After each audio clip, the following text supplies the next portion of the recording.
사람의 눈은 겉보기를 보지만 셈하는 자의 눈은 세상의 흐름과 사람의 속살을 봅니다. 천둥번개가 몰아치던 어느 여름날 밤, 조선 팔도를 주름잡던 거상 방만부의 대저택에서는 곡소리보다 더 처량한 비명이 터져 나왔습니다. 믿었던 수하가 상단의 핵심 장부와 옥인장, 그리고 수십 년간 쌓아 올린 어음과 은자를 모두 훔쳐 야반도주한 직후였습니다. 한순간에 빈털터리가 된 조선 최고의 거상 방만부는 싸늘하게 식어가는 텅 빈 창고 바닥에서 그제야 깨달았습니다.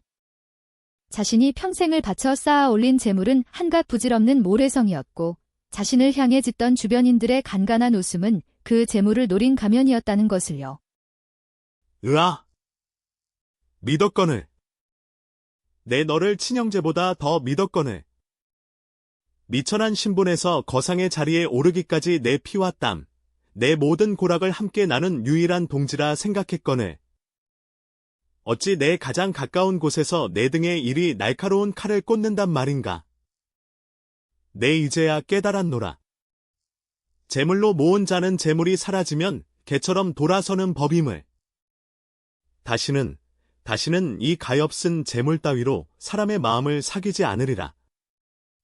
내 남은 생은 오직 사람의 진심만을 찾는 데 바치리라. 하늘이시여, 내 맹세를 굽어 살피소서. 피를 토하는 악착 같은 노력 끝에 10년이라는 긴 세월이 흘렀습니다. 방만부는 신의와 단단한 셈법으로 다시 한양 제1의 박씨 객주를 일으켜 세웠습니다. 그리고 그에게는 눈에 넣어도 아프지 않을 오직 하나뿐인 외동딸 화랑이 있었습니다.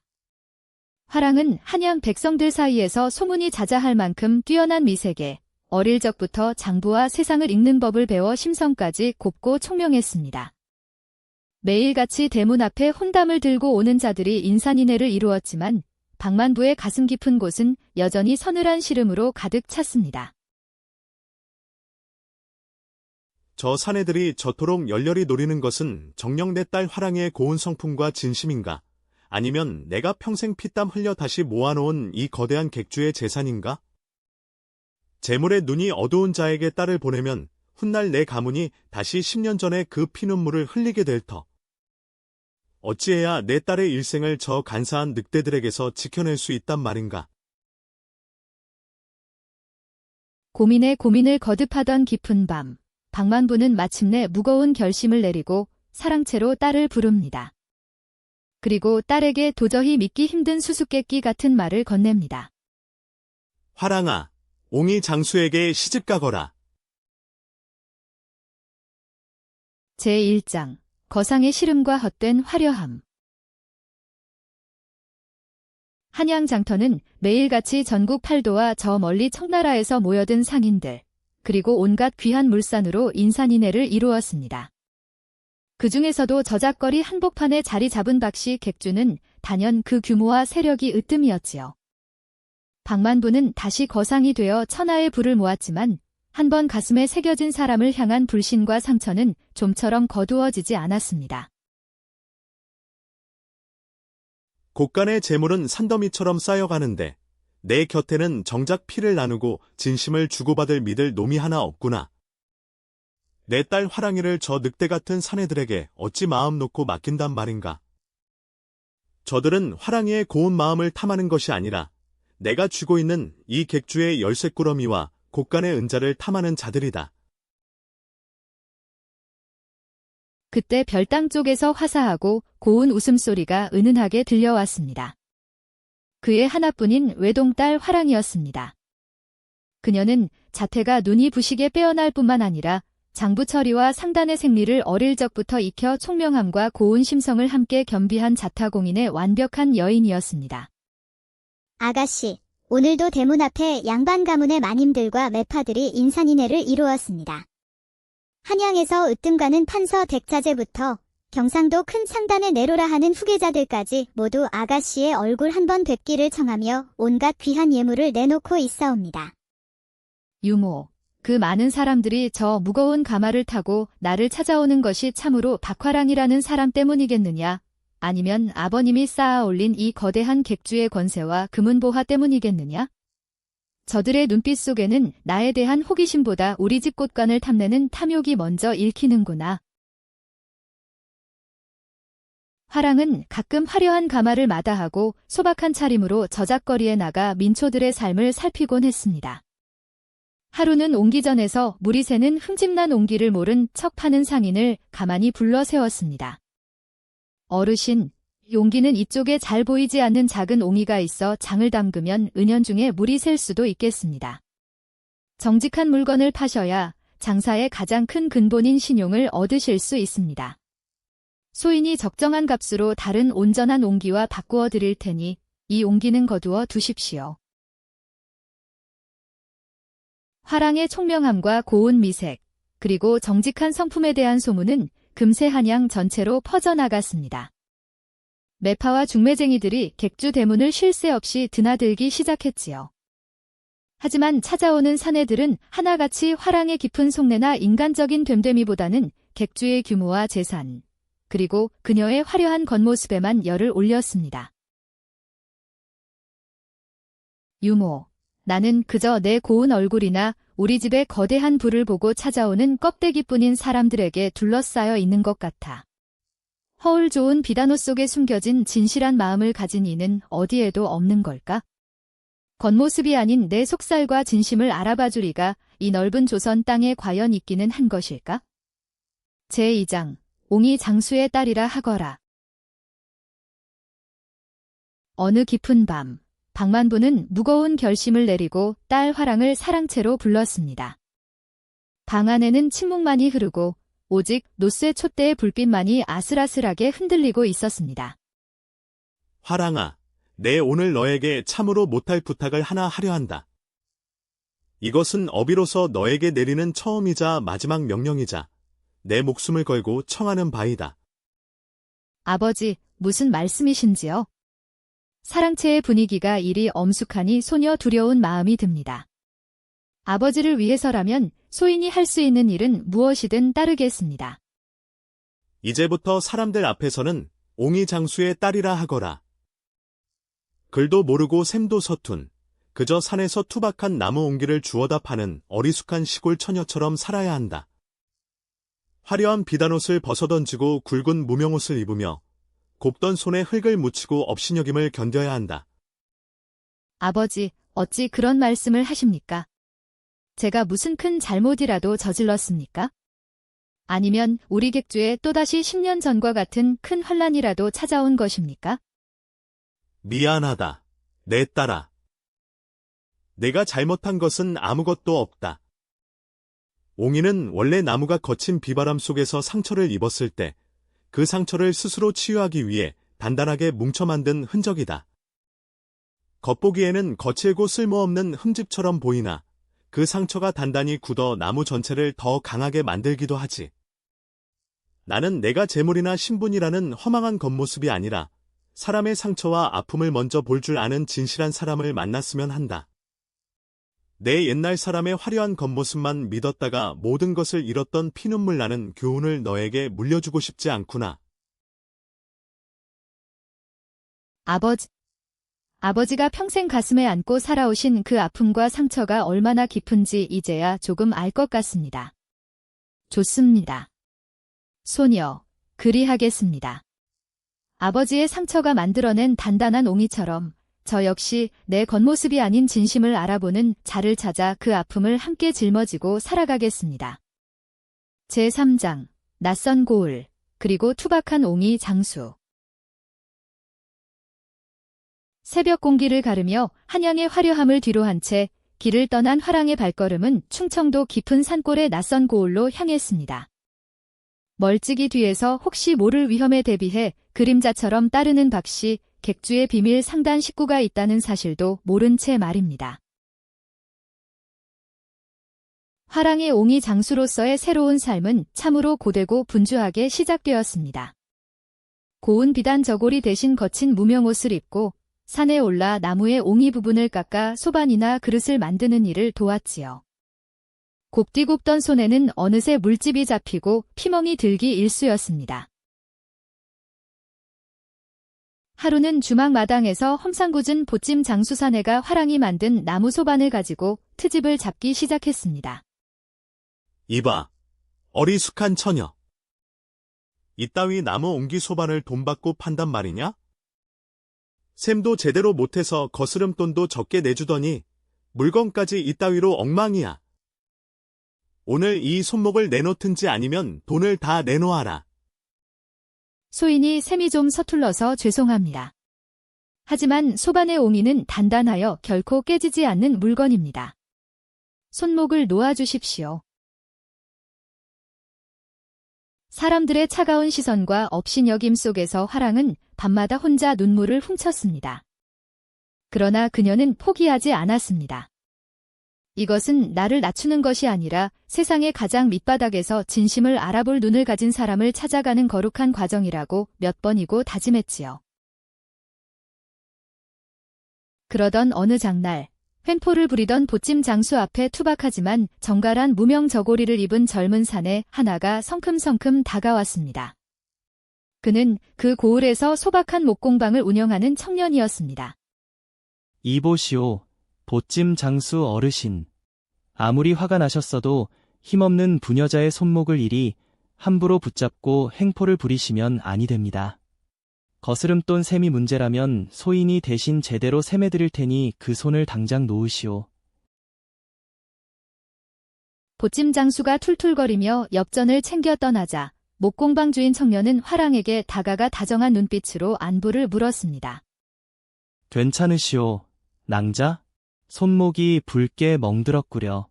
많이 놀라셨을 텐데 주막 안으로 들어가 따뜻한 물이라도 좀 마시시오. 셈이 서툴다고 해서 사람이 업신여김을 당해야 할 이유는 없는 법이오. 고맙습니다, 도수님. 소인이 셈도 서툴고 글도 몰라 늘 사람들에게 놀림감이 되곤 합니다. 어찌 저 같은 보잘것없는 옹이 장수를 위해 나서 주셨습니까? 나무에 박힌 옹이는 사람들은 흠집이라 부르지만 목수에게 옹이는 세상에서 가장 단단하고 결이 아름다운 고유한 문양입니다. 낭자가 만드는 나무 그릇에는 서툴지만 진심이 담겨 있더군요. 신분이나 재주보다 중요한 것은 그 사람의 바른 마음입니다. 제사장, 아버지의 변장, 그리고 마지막 시험. 한편 한양 객주의 사랑채에서 박만부는 딸이 떠난 지 어느덧 석 달이 되어가자 초조함에 잠을 이루지 못했습니다. 딸이 고생하고 있다는 비밀 상단의 보고를 들을 때마다 가슴이 찢어지는 듯했지요. 결국 박만부 역시 시골의 초라한 노인 행색으로 변장한 채 딸이 머물고 있는 그 작은 고을로 내려왔습니다. 딸이 마음에 두고 있다는 목공방 주인의 됨됨이를 직접 확인하기 위해서였습니다. 박만부는 목공방 마당을 서성이다가 일부러 청년이 보는 앞에서 두툼한 엽전 꾸러미를 바닥에 슬쩍 떨어뜨리고는 아무것도 모르는 척 발걸음을 옮겼습니다. 어르신, 잠시만 서 보십시오. 품에서 이 두툼한 엽전 꾸러미를 흘리고 가셨습니다. 허, 이 사람 참으로 바보 같구려. 아무도 보는 이가 없었는데 슬쩍 품에 넣으면 평생 먹고 살 재물이 될 터인데 어찌 나를 쫓아와 건넨단 말인가? 자네는 재물에 욕심이 전혀 없는 사람인가 보이.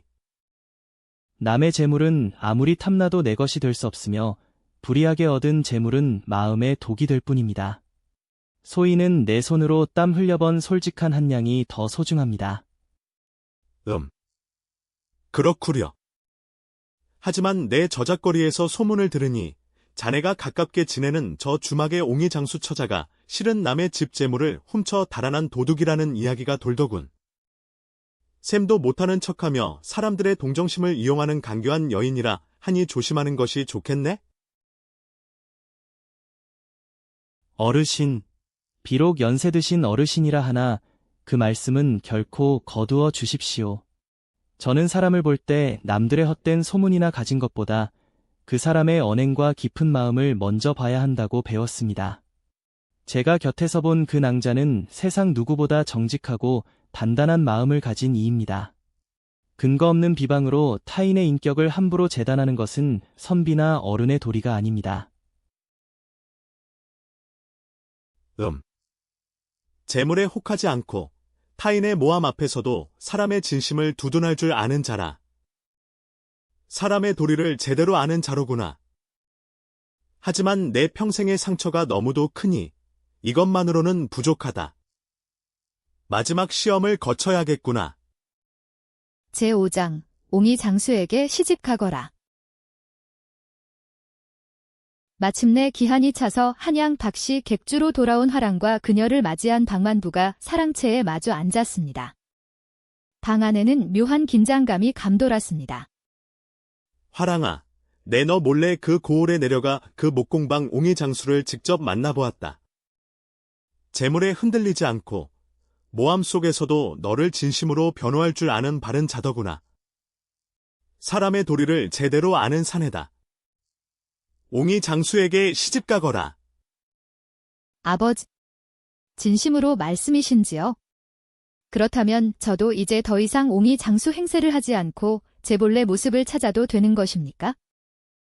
아니다. 그 사내를 한양 객주로 부를 것이나 너는 여전히 글도 모르고 셈도 서툰 옹이 장수의 딸로 그 앞에 서야 한다. 재물이나 신분이라는 겉모습이 아니라 오직 너라는 사람의 존재만을 바라봐 줄 사람인지 마지막 순간까지 확인해야겠다. 아버지, 송구하오나 이번만큼은 아버님의 뜻을 따를 수 없습니다.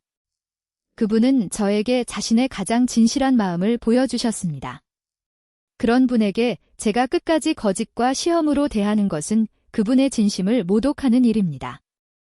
저는 제 진짜 신분을 밝히고 제 모든 것을 있는 그대로 보여준 뒤 그분의 진심을 다시 확인하고 싶습니다. 제6장 진실의 순간, 그리고 옹이의 단단함. 방만부는 마침내 목공방 주인을 한양의 거대한 박씨 객주 사랑채로 불러들였습니다. 사내는 엄청난 객주의 규모에 놀라면서도 당당함을 잃지 않았습니다. 방만부는 그에게 마지막 결정적인 질문을 던졌습니다. 자네, 내 딸이 평생 글도 모르고 셈도 서툰 소박한 옹이 장수의 딸이라 해도 자네는 아무런 조건 없이 평생을 아끼며 끝까지 함께하겠는가? 어르신, 사람은 재주나 가진 재산으로 평가받는 것이 아니라 가슴 속의 바른 마음을 보고 살아야 한다고 배웠습니다. 낭자가 무엇을 가졌든 혹은 무엇을 갖지 못했든 소인의 마음은 처음 만난 그날부터 변함이 없습니다. 방만부는 딸이 어릴 적 처음으로 만들었던 낡고 금간 옹기 조각을 건넸고 목공방 주인은 그 자리에서 정성껏 손끝으로 옹기의 결을 살피기 시작했습니다. 그 순간 뒤에 서 있던 화랑이 목공방 주인 옆으로 다가가 조용히 무릎을 꿇었습니다. 도수님, 용서해 주세요. 저는 소박한 옹이 장수의 딸이 아닙니다. 저는 조선 최고 거상 방만부의 하나뿐인 딸, 박화랑입니다. 아버님의 옛 상처 때문에 당신을 시험하고자 거짓으로 신분을 속였습니다. 하지만 당신의 그 투명하고 거룩한 진심 앞에서 더는 거짓을 이어갈 수 없었습니다. 설령 이 거짓으로 인해 당신이 저를 원망하고 떠난다 해도 더 이상 당신을 속일 수는 없었습니다. 낭자, 고개를 드십시오. 저는 낭자가 거상의 딸이든 옹이 장수의 딸이든 그것은 중요하지 않습니다. 제가 사랑하고 존경하는 것은 겉으로 드러난 신분이 아니라 나를 믿어주고 진심을 보여준 낭자의 그 단단하고 고운 마음입니다. 옹이처럼 단단한 마음으로 저를 믿어주신 것에 오히려 감사할 따름입니다. 수십 년 동안 사람을 믿지 못하고 가슴속에 피눈물을 흘리며 살아왔던 거상 방만부의 눈에서 비로소 오랫동안 맺혀있던 한과 상처의 눈물이 감격스럽게 흘러내렸습니다.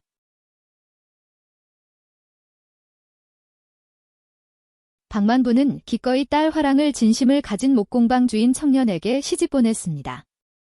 화려한 가문과의 혼약 대신 마음이 단단한 진짜 사내를 사위로 맞이한 것입니다.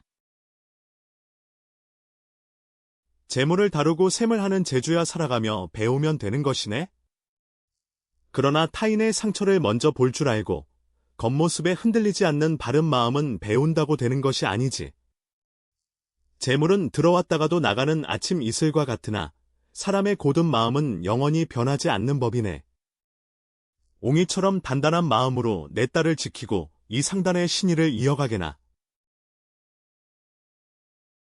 사위는 박만도의 뒤를 이어 박씨 객주를 물려받았고 재물의 이익보다 사람과의 신의를 최우선으로 여기는 조선 으뜸의 상단으로 더욱 번창시켰습니다. 젊은 날 사람에게 속아 피눈물을 흘렸던 그 쓰라린 상처가 결국 내 딸에게 세상에서 가장 단단하고 진실한 사람을 찾아줄 수 있는 지혜의 눈을 만들어 주었구나. 사람의 눈은 겉보기를 보지만 셈하는 자의 눈은 세상의 흐름과 사람의 속살을 봅니다.